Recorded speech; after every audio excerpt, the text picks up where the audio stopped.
Эмдөө бул бүгүнкү күндө ошол оорунун тарашына, оорунун жеңил жугузуп алган адамда оорунун жеңил өтүшүнө, андан сырткары жана өнөкөт оорулар бар адамдарда өзгөчө ошол адамдарда оорунун жеңил өтүшүнө, анан кийин оорунун өлүм учурларынын азайышына алып келет бул эмдөө. Бул негизги ошол вакцинациянын жыйынтыктары ошол болот дагы. Андан ары оорунун тарашына дагы бирден бир бөгөт коет бул эмдөө.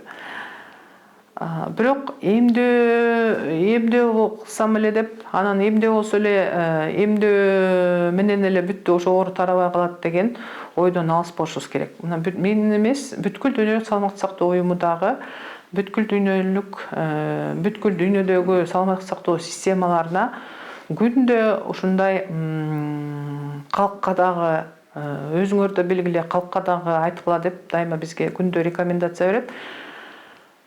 Эмдөөдөн башка негизги бет капты тагынуу, социалдык дистанцияны сактоо, колду жууп тазалоо, антисептикти колдонуу, калктын көп чогулган жерлеринен алыс болуу, колдон келишинче барбаганга аракет кылуу, бул негизги коомдук саламаттык сактоодогу эрежелерди кошо кармап, кошо сактоо гана оорунун андан ары дагы көбөйүп, дагы тарашына бөгөт коет деген оюн айтат да бүткүл дүйнөлүк саламаттык сактоо уюму.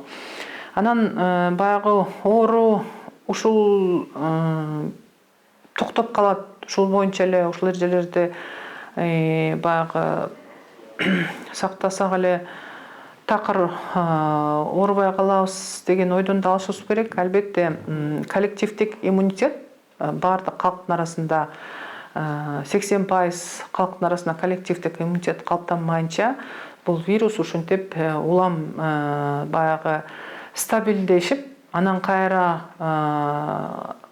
оорунун эпидемиологиялык кыйшыкча өйдө көтөрүлүп, кайра ылдый түшүп, баягы коллективдик иммунитет калыптанган чакта ошондой өзгөрүүлөргө дуушар болуп турат. Бул эпидемиологиялык инфекциялык оорулардын эпидемиологиялык өзгөчөлүктөрү ушундай болот. Бирок биз бул жерде ошондой бар экен деп эле отура албастан, баягы элибиздин деген сол жеңил, ушул оорунун жеңил өтүп кетишине, коллективдик иммунитет калыптанган чакта жеңил өтүп кетиш үчүн, оңой өтүп кетиш үчүн баардыгыбыз өзүбүздүн саламаттык сактоо системасы болобу, ар бир адам болобу, баардыгыбыз өзүбүздүн салымыбызды кошушубуз керек.